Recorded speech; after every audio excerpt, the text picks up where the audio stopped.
Et c'est très intéressant de voir le traitement médiatique. On va le voir avec Laurent Tessier, et je préviens en régie, le traitement médiatique qui en a été fait, par exemple, des violences urbaines hier.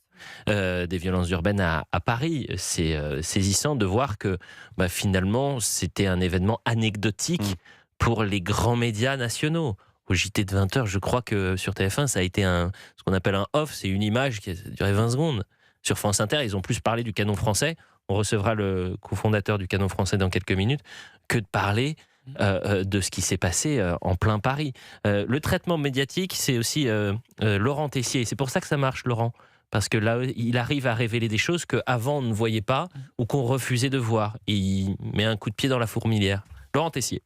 Je vous parlais hier matin sur Europe 1 des jets de projectiles, des tirs de mortier contre les forces de l'ordre, les images de véhicules de police attaqués, des individus qui ont tenté de pénétrer sur le périphérique parisien. Mais sur France Inter, dans leur matinale entre 7h et 9h, pas une seule seconde consacrée à ces violences. Rien. Dans le journal de 7h, la radio du service public a su faire par contre une brève sur les banquets géants du canon français. Des élus de gauche qui rapportent des saluts nazis effectués par certains participants. On rapporte ce que rapportent des élus de gauche. Bon, France Inter n'avait peut-être pas vu toutes les vidéos des violences sur les réseaux sociaux, mais dans le journal de 7h30, pas un mot non plus sur les violences. Le journal de 8h est resté sur le côté sportif. Pour du foot avec un grand F, le PSG en capitale. Il y aura bien un club français en finale de la Ligue des Champions. Dans le journal de 13h hier sur France Inter, un début de réveil, 2 secondes dans les titres sur les violences, savourez ce moment. Des débordements dans la nuit à Paris. C'est tout. Dans ce journal de 28 minutes, une question a quand même été posée au président de la Fédération française de football, Philippe Diallo, invité à distance, mais surtout une note positive, avec une réaction de Yann Arthus Bertrand alors que son exposition Vivre ensemble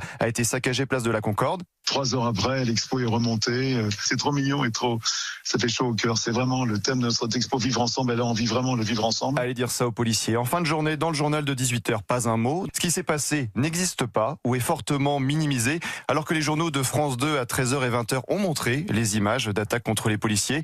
Mais sur France Inter, quand vous comptez la matinale, les journaux de 18h et 19h, seulement 24 secondes ont été consacrées aux violences à Paris. 24 secondes. Pourquoi ? Je pose la question.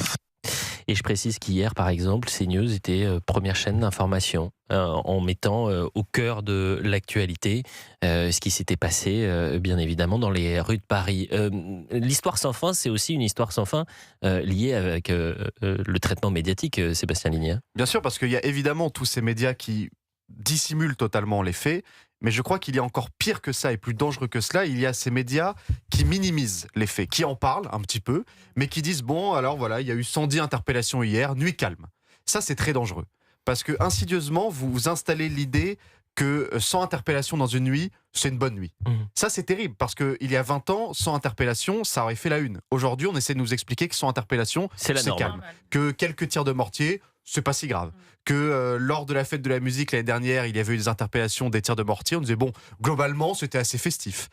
Que la Coupe d'Afrique des Nations cet hiver, on nous a dit, globalement, c'était assez sympathique. Et ça, c'est très dangereux parce qu'on habitue les Français à ce que des débordements des rixes soient devenus quasiment obligatoires à chaque événement sportif. Mathieu. Et vous avez même une troisième catégorie, c'est ceux qui légitiment un petit peu ce qui s'est passé, qui vont vous expliquer que une rave party, notamment d'un point de vue politique, une rave party, c'est un événement festif, c'est des jeunes qui s'amusent, des célébrations, des scènes sauvages après un match du Paris Saint-Germain, pareil, ce sont des jeunes qui s'amusent, ou alors sinon, ce sont les effets de la masculinité toxique. On a entendu beaucoup d'élus, notamment écologistes, dire cela. C'est la masculinité toxique qui fait que des jeunes aujourd'hui font des débordements, alors même qu'effectivement, on constate une augmentation du nombre d'interpellations. Pour la demi-finale de l'an passé, c'était 41 interpellations. Là, on est déjà à 127. La finale de l'année dernière, c'était 491.